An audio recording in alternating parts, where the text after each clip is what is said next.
Bonjour à tous et bienvenue chez vous dans la santé par les plantes. Les amis, aujourd'hui nous avons à l'honneur le ginseng. Je sais que vous connaissez déjà, c'est pas méconnu pour vous, mais nous allons voir ensemble ses bienfaits, une petite histoire du ginseng. Le ginseng vient de l'Est de l'Asie, son utilisation date de l'Antiquité. Il est très demandé pour ses vertus tonifiantes et surtout pour ses vertus aphrodisiaques. Du côté de l'Occident, c'est à partir du XVIe siècle qu'on commence à utiliser le ginseng sous le nom de panax, panaché, c'est-à-dire il peut tout guérir. Ainsi, le ginseng sauvage est de plus en plus rare dans ces pays d'origine, par exemple Corée du Nord et de la Sibérie. Elle fait partie des herbacées. Les propriétés du ginseng. Il contient des principes actifs très puissants, comme le ginsénocide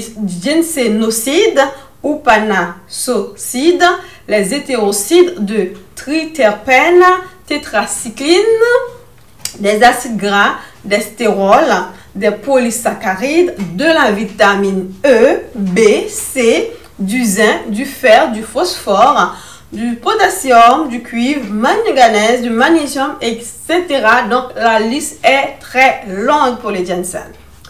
Les bienfaits du ginseng. Surtout, vous le connaissez déjà, il est un aphrodisiaque et énergisant.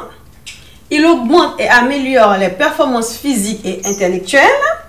Il lutte contre la fatigue et stimule les défenses immunitaires. Il lutte aussi contre les infections respiratoires, contre les virus. Il augmente la libido, ça je sais que vous connaissez tous déjà.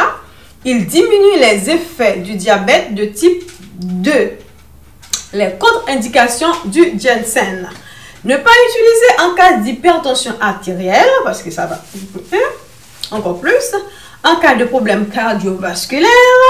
Ne pas utiliser chez la femme enceinte et chez les enfants. De toute façon, vous voyez depuis le jour où je commence à faire des vidéos que la femme enceinte et les plantes, il faut vraiment faire attention, du moins prendre beaucoup de précautions. Le ginseng aussi peut provoquer des insomnies. Donc, c'est-à-dire, il faut savoir, de préférence, il faut le prendre le matin que le soir, déjà. Comment utiliser le ginseng? Quelle quantité? Il est conseillé de ne pas dépasser 3 grammes de ginseng séché par jour. En plus, il vaut mieux consommer le matin, comme vous venez de voir, parce que cela peut provoquer des insomnies. Et surtout, en mode de consommation, on peut prendre 2 à 3 tasses par jour lorsqu'on fait le thé, un demi-cuillère en poudre dans un boisson chaud. On peut utiliser le ginseng aussi sous forme de l'huile, du sérum. On peut aussi l'utiliser sous forme de complément.